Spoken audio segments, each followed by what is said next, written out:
Praise the Lord. सभी को जय मसीह की हिंदी बाइबल ऑडियो यीशु का आशियाना चैनल में आप सभी लोगों का स्वागत है। आइए आज का वचन है मूसा के जन्म की कहानी। आपका ज़्यादा समय ना लेते हुए आगे बढ़ते हैं। आपकी कहानी आज का कहानी का अर्थ है मूसा के नाम का अर्थ मूसा की कहानी, जिसका वर्णन निर्गुण की किताब से शुरू हो जाता है। हमें पुराने नियम में से सबसे मुख्य बात एक है मूसा की कहानी, जबकि अब्राहम को मूल जातियों का पिता कहा गया है। आइए हम पढ़ते हैं मूसा के जन्म की कहानी। मूसा का जन्म। लेवी के घराने के एक पुरुष ने एक लेवी वंश की स्त्री से विवाह कर लिया। वह स्त्री गर्भवती हुई और उसके एक पुत्र उत्पन्न हुआ, और ये देखकर कि ये बालक बहुत सुंदर है, उसे 3 महीने तक छिपा रखा। जब वह उसे और छिपा ना सकी, तब उसके लिए सरकंडों की एक टोकरी लेकर उस पर राल लगाई और उसमें बालक को रखकर नील नदी के किनारे कांसों के बीच छोड़ आई। उस बालक की बहन दूर खड़ी रही देख रही थी, उसका क्या हाल होगा। तब फिरौन की बेटी नहाने के लिए नदी के किनारे आई। उसकी सखियां नदी के किनारे किनारे टहलने लगी। तब उसने कांसों के बीच टोकरी को देखकर अपनी दासी को उसे ले आने के लिए भेजा। जब उसने उसे खोल कर देखा कि एक रोता हुआ बालक है, तब उसे तरस आया और उसने कहा, ये तो किसी इब्री का बालक होगा। तब उस बालक की बहन फिरौन की बेटी से कहा, क्या मैं जाकर इब्री स्त्रियों में से किसी धाई को तेरे पास बुला ले आऊं, जो तेरे लिए बालक को दूध पिलाया करे।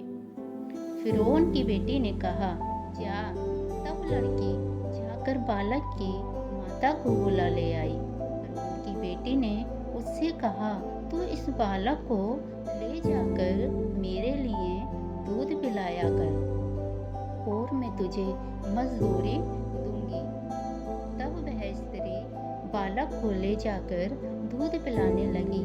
जब बालक कुछ बड़ा हुआ, तब वह उसे फिरौन की बेटी के पास ले गई और वह उसका बेटा ठहरा, और उसने ये कहकर उसका नाम मूसा रखा, मैंने इसको जल से निकाला था। मूसा का अर्थ पानी से निकाला हुआ।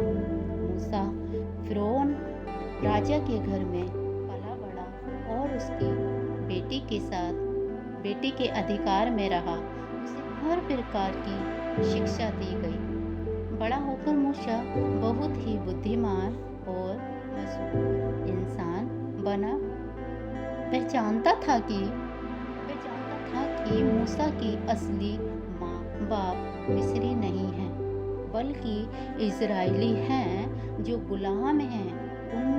उसको सब सच्चाई का पता था। आगे हम देखते हैं मूसा ने पूरी जिंदगी परमेश्वर के वादों पर भरोसा रखकर वादे लिए।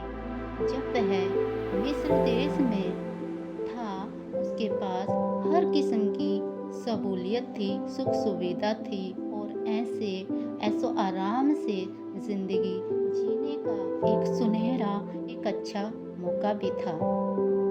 मगर पाप का चंद दिनों का सुख भोगने की बजाय उसने परमेश्वर के लोगों के साथ दुख सहने का चुनाव किया। ये वचन इब्रानियों की 11:25 में है, जिसके अनुसार मूसा ने किया। क्या उसने कोई जल्दबाजी में फैसला लिया जिसका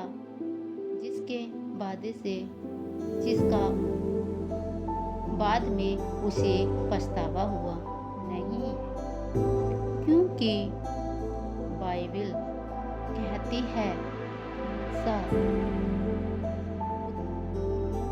अदृश्य परमेश्वर को मानने या देखता हुआ खड़ा रहा। अदृश्य परमेश्वर को मानो की से देखता हुआ खड़ा रहा। इब्रानियों की 11 की 27 का वचन। परमेश्वर पर विश्वास रखते हुए मूसा ने जो चुनाव किए उन पर उसे कभी अफसोस नहीं हुआ। आमीन। इसी प्रकार से ये कहानी यहाँ पर समाप्त हो जाती है और जल्द मिलते हैं अगले भाग में। है मेरे भाई बहनों, हमने इस स्टोरी से क्या सीखा? मूसा को परमेश्वर ने अपने ही कामों के लिए चुना। आइए सभी को जय मसीह।